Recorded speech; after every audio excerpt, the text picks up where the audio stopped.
Imagine a man walking through the desert. The heat burns. Sandstorms strike his face. Each step grows heavier, not because the road is too long, but because he's carrying a backpack filled with rocks. Rocks he picked up from the past, from fear, from judgments and expectations that were never his to fulfill. He doesn't realize that if he just put the bag down, the journey would already be half as heavy. Are you that man? We live in a world that teaches you to accumulate more achievements, more attention, more knowledge, more motivation. But rarely does anyone teach you how to subtract. Subtract the self-judgment. Subtract the relationships that no longer nourish you. Subtract the expectations no one agreed upon, but you still chase anyway. Stoicism, a philosophy that guided warriors, emperors, and those who stood amid ruins, was never just about enduring. It teaches you how to let go, quietly, powerfully, and with integrity. In this video, you won't be urged to try harder or be stronger. You'll be invited to look inward, and from there, choose to let go of what's holding you back. 1. The fear of being judged. How many times have you held yourself back from doing what you truly wanted, not because you lacked the ability, but because a single question echoed in your mind? What will people think of me? It wasn't that you weren't good enough or lacking in ideas, but there was a gaze that made you retreat, a quiet hesitation nurtured over time that led you to choose silence. And in that moment, the most authentic part of you was denied the chance to speak. I once knew a young man, sharp, independent-minded, who had quietly developed an idea that could have transformed how his company connected with younger audiences. That day in the meeting, he sat in the corner, flipped to the red-marked page in his notebook, and quietly closed it again. Maybe this idea isn't good enough. What will they think if I say it out loud? He told himself. A year later, a colleague presented nearly the same idea, and it became the breakthrough that got him promoted. And the young man? He was still sitting there, perhaps in a different room, but with the same old question. Should I have spoken up? What hurts you is not other people's judgment. It's the voice you didn't dare speak, the chances you left untouched in your pocket, afraid of being seen the wrong way. We live in an invisible cage built from glances, whispers, and the fear of being misunderstood. But here's the truth. Most people don't think about you as much as you think they do. They're busy living their own lives. They don't remember what you said or what you did. But you remember every time you didn't live as your true self. The Stoics spoke clearly about this. Epictetus once said, "If you want to improve, be content to be thought foolish." Because real growth doesn't come from applause. It comes from choosing to be real even when you're rejected, dismissed, or looked down upon. Because someone's stare might slow you down, but only you can decide whether you move or stay frozen. Next time, before you choose silence, try asking yourself, if I speak my truth and they disagree, what's the worst that could happen? Can I handle it? And then you don't need agreement. You only need the courage to be honest. Because if you keep waiting for approval, you'll spend your whole life acting while the real you never gets to step into the light. Freedom doesn't begin when you do something great. It begins the moment you stop asking what others think of what you're doing. And one day, you'll realize, the most important gaze isn't from the outside.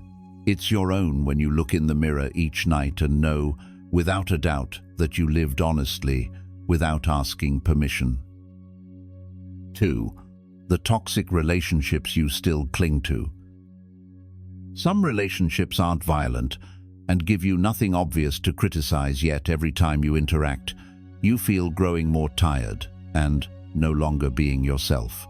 It might be an old friend who keeps pulling you back into the outdated version of who you once were, a colleague who makes jokes that force polite laughter, or a family member who always brings back a memory, a disappointment you thought you had overcome.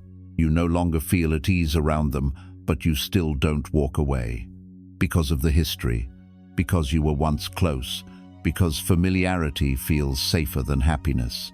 And you comfort yourself with one word: loyalty. But the truth is, that's not loyalty. It's inertia. It's the fear of being seen as ungrateful. It's a habit in your heart, not a value in your soul.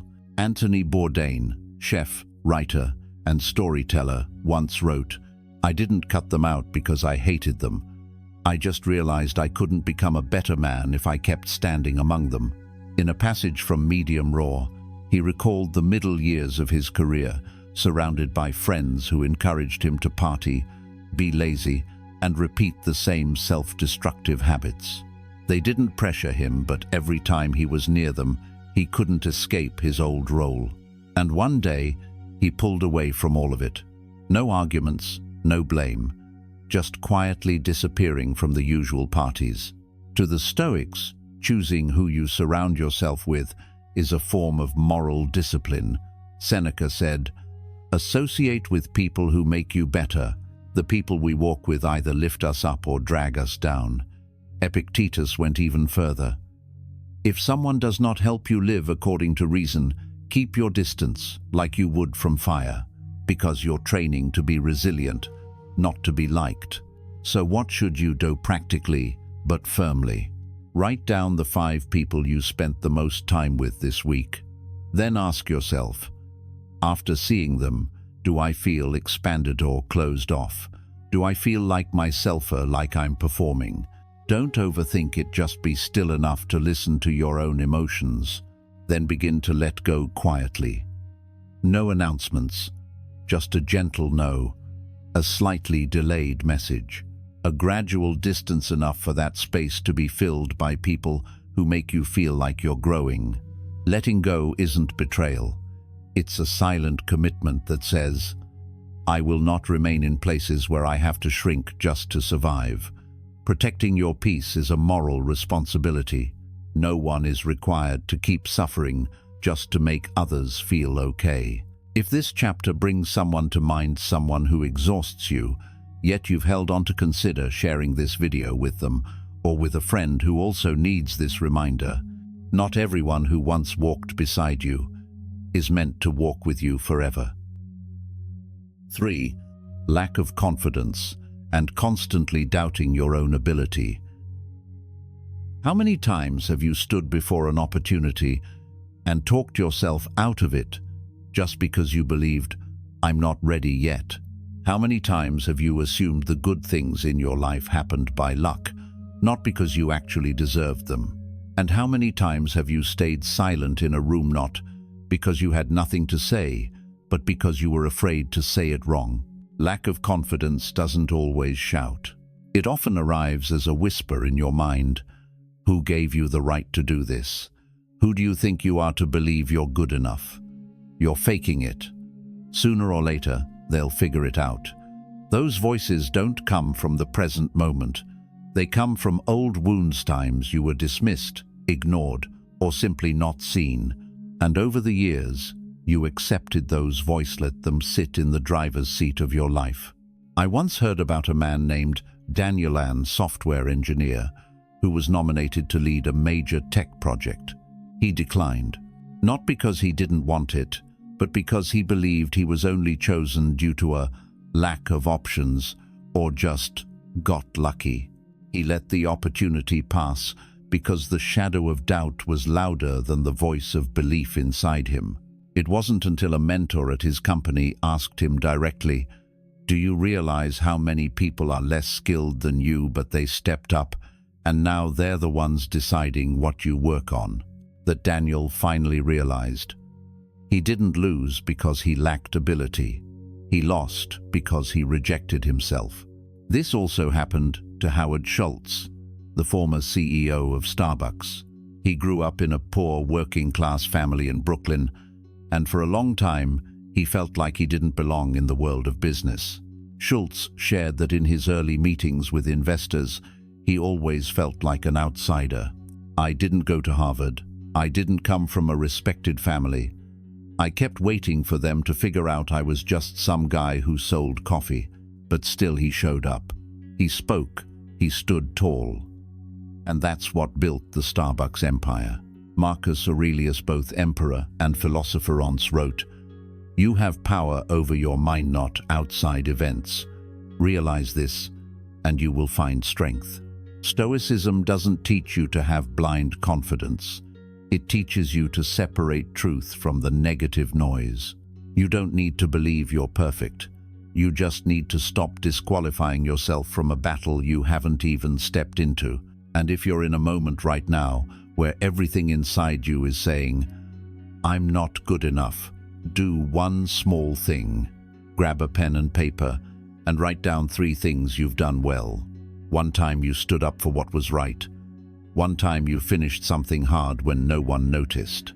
One thing you learned without anyone teaching you. Write it down, and every morning before you step outside, read it again. Not to boost your ego, but to remind yourself you're not starting from zero. You carry more than you remember. Maybe you just forgot to look back. You don't need to be a superhero. You don't need to have all the answers. You just need the courage to take one step forward, even if your hands are shaking, even if your doubts are loud. Because only when you step out of the shadow will you realize you were never as small as you thought. 4th, the habit of comparing your life to others. How many times have you seen someone achieve something and immediately felt lesser? You're scrolling through Instagram and an old friend checks in from a trip to Europe. Suddenly, your quiet weekend at home feels dull. Or a colleague gets praised in a meeting and you start questioning your own efforts. Not because you didn't do well, but because someone else is being seen more. I have a close friend who once had a job he loved, a freelance travel guide, blogging while living across the lands he explored. But after a high school reunion, he looked around and saw his classmates. Some had houses, some had wives, some had children, and he, still wandering. A week later, he quit his job and applied to work at a finance company, a job he didn't hate, but didn't love either. 3 years later, over beers, he said, "I don't know if I chose this life or if I'm just trying not to fall behind." Comparison is not a measure. It's a distorted lens. Because you never see the full journey of others, you only see the curated destination. You don't see how anxious they once were, what they had to sacrifice, how many times they failed. You only see the polished picture, the headline, or the half-told story. And then you judge your unfinished journey by someone else's filtered outcome. Seneca once wrote, "A wise man looks to himself, not the lives of others, to measure his progress." Stoicism doesn't teach you to be indifferent to the world. It teaches you how to live in it without losing yourself. Everyone has a different timeline because we all start from different places, carry different burdens, and are learning different lessons. If you find yourself caught in the spiral of comparison, pause and ask, what am I forgetting about my own journey? Maybe you're forgetting that you've already made it through tougher roads, that you're learning something now others might not understand for years, or simply that you're living in alignment with your values, things no one else sees, but you know deep in your bones. Instead of comparing yourself to others, compare who you are today with who you were 6 months ago. Compare yourself to the person who used to fear speaking up, but now has the courage to raise their voice. To the one who used to hesitate, but now has taken a step forward. That's the only comparison that doesn't drain gratitude, it nourishes it. You don't need to chase anyone. Life is not a race, it's a journey. And the only person you ever need to outrun is the one you used to be. 5. Dependence on social media and digital noise. Have you ever picked up your phone just to check something real quick, and 45 minutes later you're still scrolling through someone else's life? Nothing truly important. Nothing you were actually looking for, just a string of unconscious taps, one after another. And when you finally put the phone down, you feel empty. I once heard a story about Matt, a freelance designer who worked from home. He said he didn't understand why he had recently been feeling lost, unable to focus, and like every day was somehow stolen. Until one day, he turned on the screen time report feature. The number shocked him. Over 5 hours a day on his phone. And most of that time, aimless minutes on TikTok, Reddit, Instagram. Especially one habit. Each morning upon waking, Matt spent over an hour in bed just scrolling to wake up. But when he finally stood up, he didn't feel awake, he just felt late to his own life.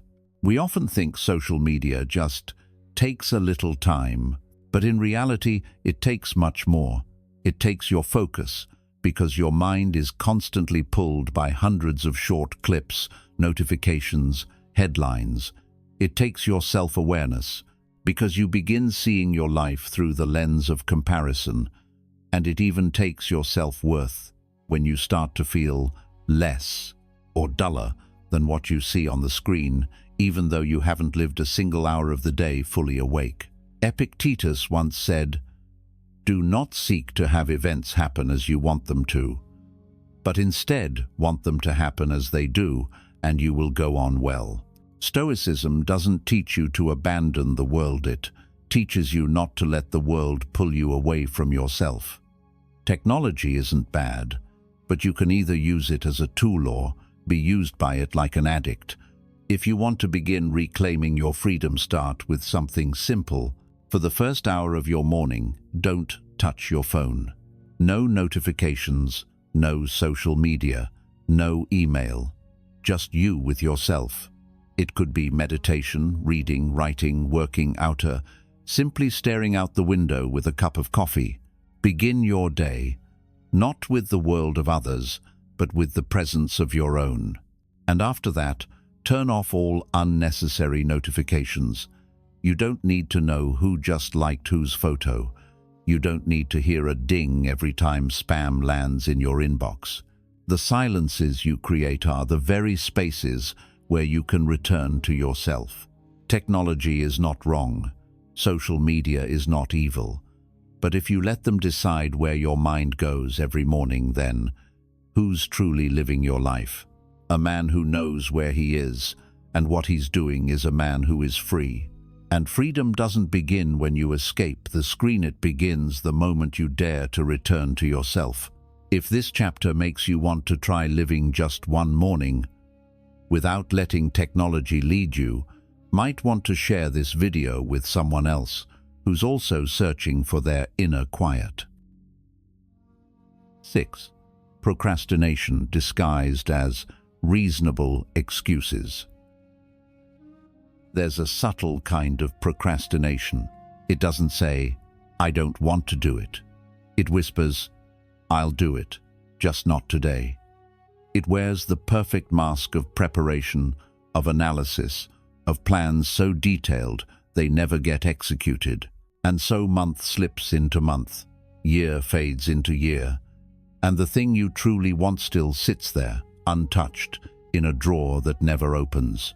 Stephen Pressfield, author of The War of Art, was once a chronic procrastinator. Before becoming a real writer, he spent 17 years just preparing to write his first novel. During that time, he worked countless jobs: truck driver, waiter, advertising. At one point, he even wrote over 200 pages, only to abandon them because they weren't good enough. There were always reasons, but reasons never finish a book. It wasn't until Pressfield committed to writing every day without waiting for inspiration, and despite still being afraid it, finally broke the cycle. He named this invisible enemy resistencia force that exists solely to delay your dreams. And the only way to defeat it isn't to wait for confidence, it's to sit down and start, even when you're not ready. That quiet persistence is what led to The Legend of Bag of Ants, the novel that brought his name to Hollywood. And what's more important than the success is this: the book wasn't born from certainty. It was born from courage to begin, while still full of doubt, still not good enough, still unsure. In Meditations, Marcus Aurelius wrote, "Do not let the future disturb you. You will meet it, if you have to, with the same weapons of reason that arm you today." 1. This is what Stoicism gives you: the discipline of action. Not to do everything, but to do what's right in this present moment. Stoicism teaches that the only thing you truly own is your will and your action right now. Not the project you'll finish 3 months from now. Not the version of yourself you dream of becoming. But this: are you willing to type one sentence, take one step, pick up the phone right now? If today you find yourself waiting for more time, waiting for the right moment, ask yourself, does what I'm delaying truly need more time? Or am I using time to hide my fear of failure? Try the first 2 minutes rule. Whenever you feel yourself hesitating, just do one small act. Open your laptop, type a sentence, write a line, stretch once, pick up the book and read a paragraph. That single move is the crack that breaks the wall of delay. Because every great thing begins with a very small action. And every life that is rewritten begins with one moment where you dared to sit down, even before you were ready. 7.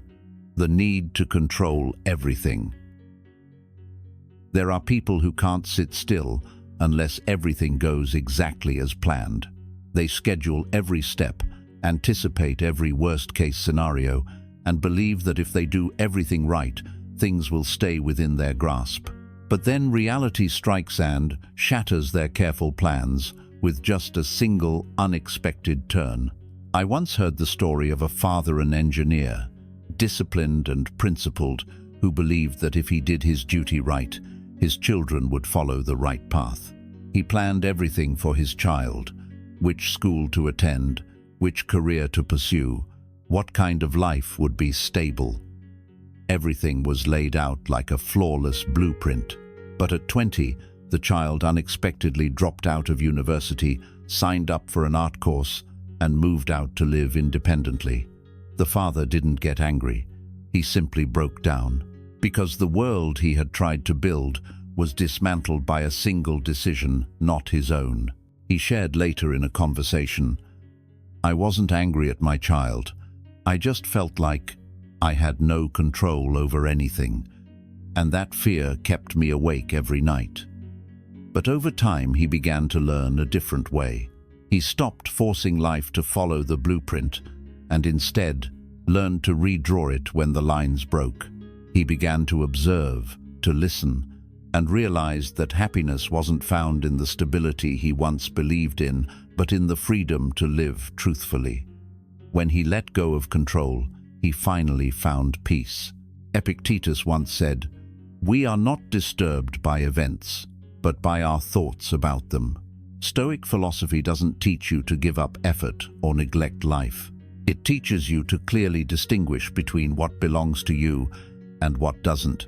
You cannot control other people's actions, the weather, misfortunes, or unexpected changes.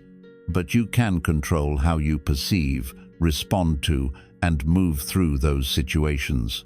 A person who doesn't know the difference between what they can and cannot control lives like a general trying to command the weather. Instead of trying to control the world, try pausing. Each time you feel tension, anxiety, or restlessness because things are going off course, write down a simple list with 2 columns. What you can control and what you cannot. Then ask yourself, how much energy am I spending on things that aren't mine to manage?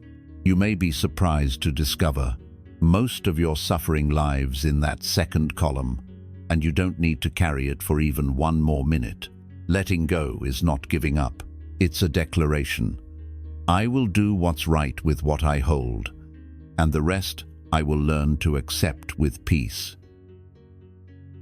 8. Unrealistic expectations of yourself and others. Expectations are like a backpack you carry on your back. Sometimes they help you stand tall and move forward, but when you stuff it with too many unrealistic demands, it becomes a burden that can bring you to your knees. I once met a man, Mark, working in the tech industry in California. He was the kind of person who tried to perfect everything: work, fitness, knowledge, finances. But every time he achieved something, it still felt like not enough. Got a raise? He thought it should have been more. Finished a project? He only saw the small flaws.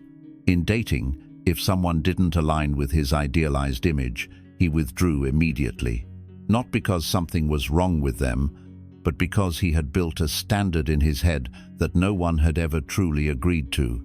Mark once told me, "I don't know when I started living like I'm taking a test no one ever handed out." It sounded casual but revealed something deep. Some expectations don't come from your values. They come from fear. Fear of falling behind, fear of not being good enough, fear that unless you exceed, you won't be seen. The problem is, expectations, if left unchecked, gradually replace presence. You stop living with gratitude for what you have and live instead in a state of lacking this metric, that outcome, the image you think you should become. Seneca once wrote, "What causes us suffering is not the world but the expectations we place upon it." Stoicism doesn't tell you to stop striving, but to learn to distinguish between expectations rooted in your values and those born from illusion or social pressure. A Stoic doesn't stop improving themselves, but they understand this: no one can survive a game where the rules keep changing and the prize is never enough. If you're feeling disappointed, exhausted, or doubting yourself, try this. Pause and write it down. What exactly are you expecting? Is it realistic? Is it driven by a genuine need? Or is it borrowed from ads, social media, or someone else's opinion?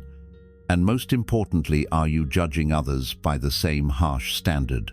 Because if you always look at life through a magnifying glass, all you'll ever see are flaws. But if you learn to look with appreciation, you'll see beauty even in what's still incomplete. Lightening your expectations isn't surrender. It's knowing when to stop so you can move forward without being bent by invisible burdens. And from that, you'll also begin to see others more gently, not forcing them to live up to the standard in your head, but offering enough grace for them to simply be themselves. 9. The negative thinking you keep feeding. There's a kind of inner monologue that's quiet but dangerous. It doesn't scream, it doesn't insult, it just repeats the same lines every day. I'm not good enough. I never do anything right. You hear it so often, you start to believe it.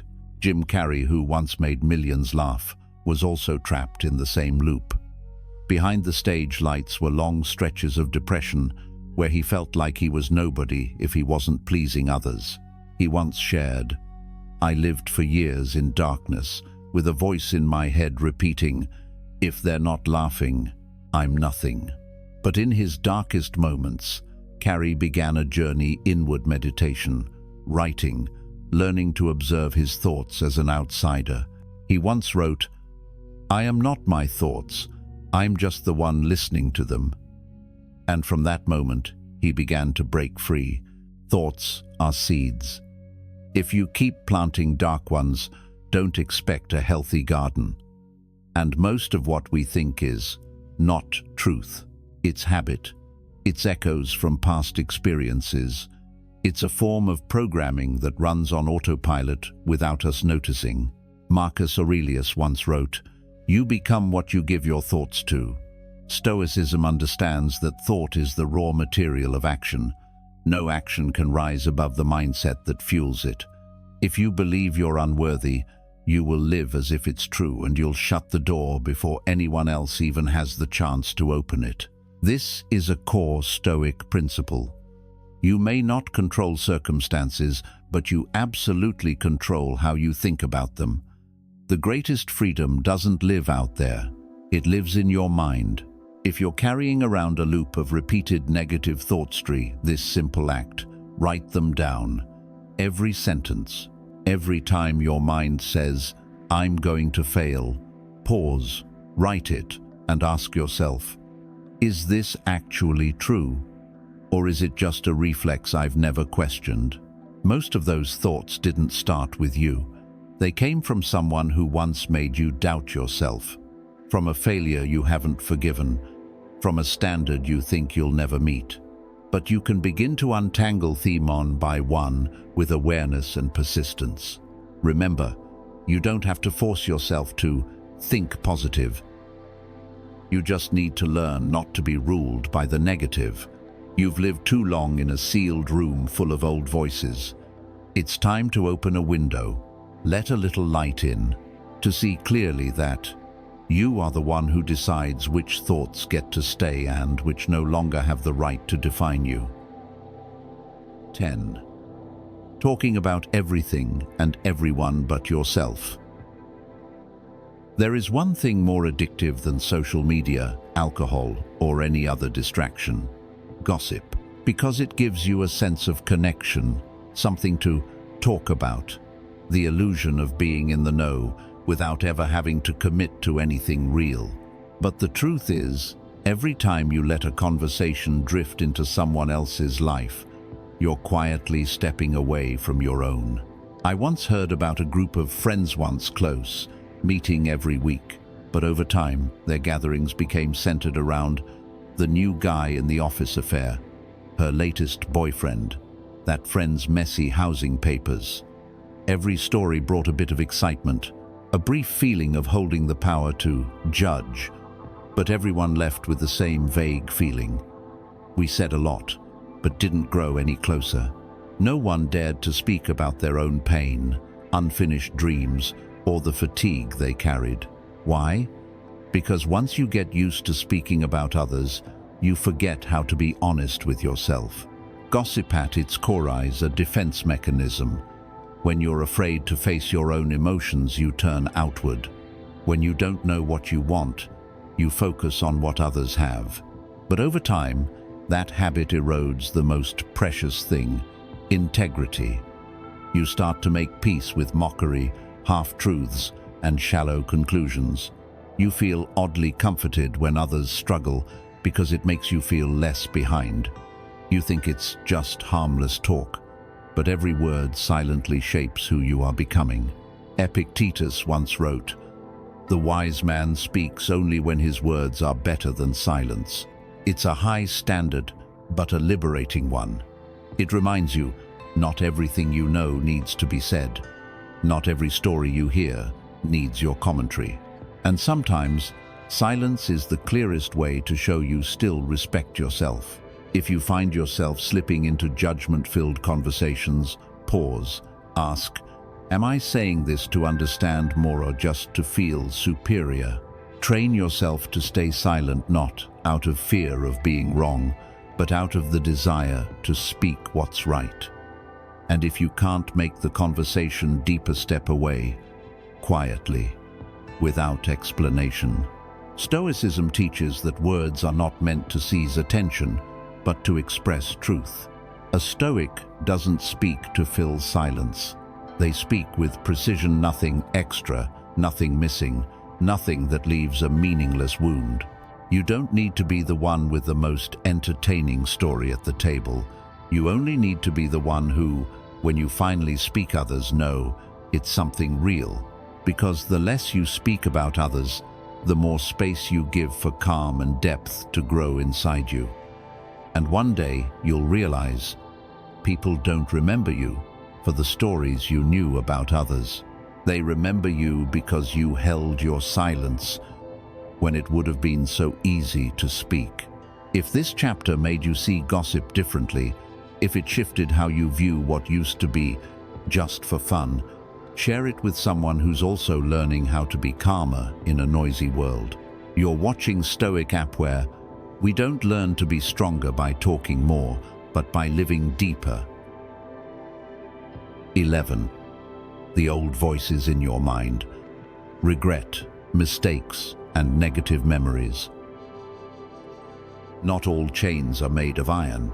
There are chains made of sound, the whispers from the past that you can't seem to break free from. And the scariest part is, you might carry them for a lifetime without realizing that you are the one holding the key. The story of Robert Downey Jr. is a powerful example. Before becoming Tony Stark, the face of the Marvel Universe, he was abandoned by Hollywood. Addiction, scandal, multiple arrests, she seemed to lose everything. For a long time, Downey Jr. was trapped by the old voices in his head, telling him he was broken, that he could never rebuild his life. But then he started doing the one thing Stoicism calls inner responsibility. He chose sobriety. He chose to rebuild bit by bit. He chose to forgive himself, not to forget, but to stop being imprisoned by an old chapter. He once said, "Just because you hit bottom doesn't mean you have to stay there." And that decision brought him back into the light, not because someone saved him, but because he stopped replaying the old voice and started writing a new one. Marcus Aurelius once wrote, "Only what's happening right now is real. The past, no matter how beautiful or painful, is gone. What remains is the story you keep telling yourself about it and the power you give those stories." Stoicism doesn't ask you to forget what happened, but invites you to see the past through mature, non-judging eyes and ask honestly, do I still need to carry this? Stoicism teaches that the only thing we truly control is our mind in the present moment. You cannot erase memories, but you can unlearn the way you react to them. What hurts you is not the memory, it's the copy of the memory you keep playing back every time you blame yourself, insult yourself, and label yourself as unworthy. And you don't need to wait for someone else to forgive you. Forgiveness isn't about erasing what happened, it's about releasing the way you still use the past to define who you are. If something inside you still lingers with guilt, try writing a letter, not to send, just for yourself. Write as if you were your own best friend. Say everything you've kept inside for all these years. Sometimes, what we need isn't someone saying, "I forgive you," but finally being able to say that to ourselves. You are no longer the person you were on that day. And you don't need to keep reliving that scene forever. Each new day is a chance to live again, not by denying the past, but by walking through it with awareness and integrity. Because the past has no power to hurt you unless you keep letting it. And sometimes, growth doesn't come from becoming better, but from sitting with your mistakes and deciding they will no longer steer your life even one step further. If you know someone still carrying an unspoken regret, share this video with them. Maybe a reminder at the right time is the key they need to unlock the door that stayed shut for far too long. And if you're learning how to forgive, subscribe to Stoic App.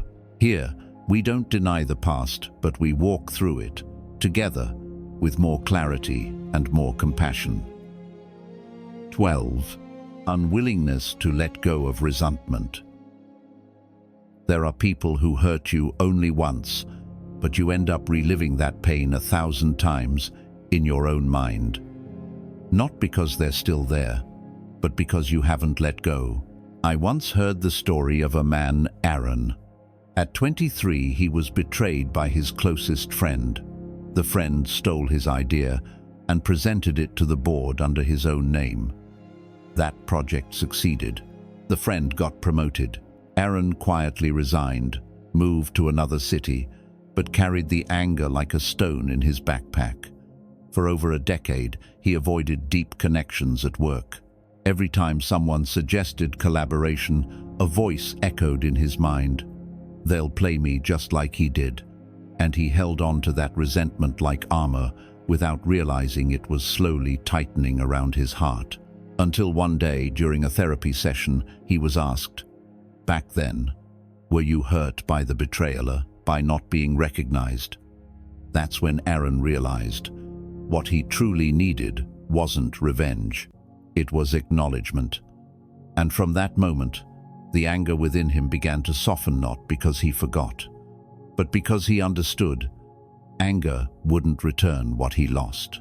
It only kept him trapped in a story that had ended long ago. Resentment doesn't keep you safe. It only keeps you far from freedom.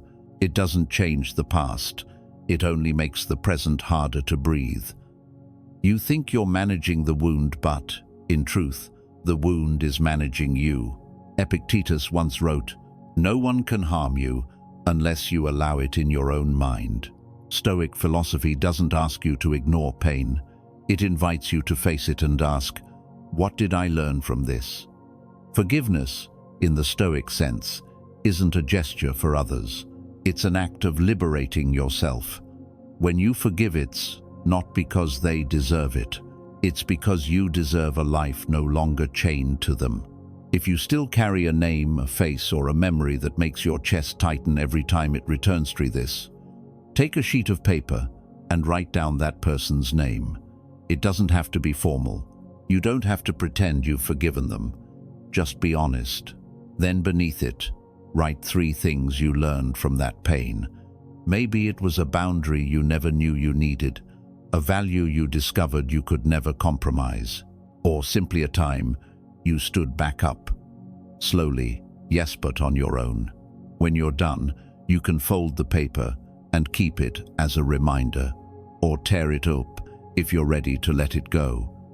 Forgiveness doesn't need a declaration. It doesn't need an audience.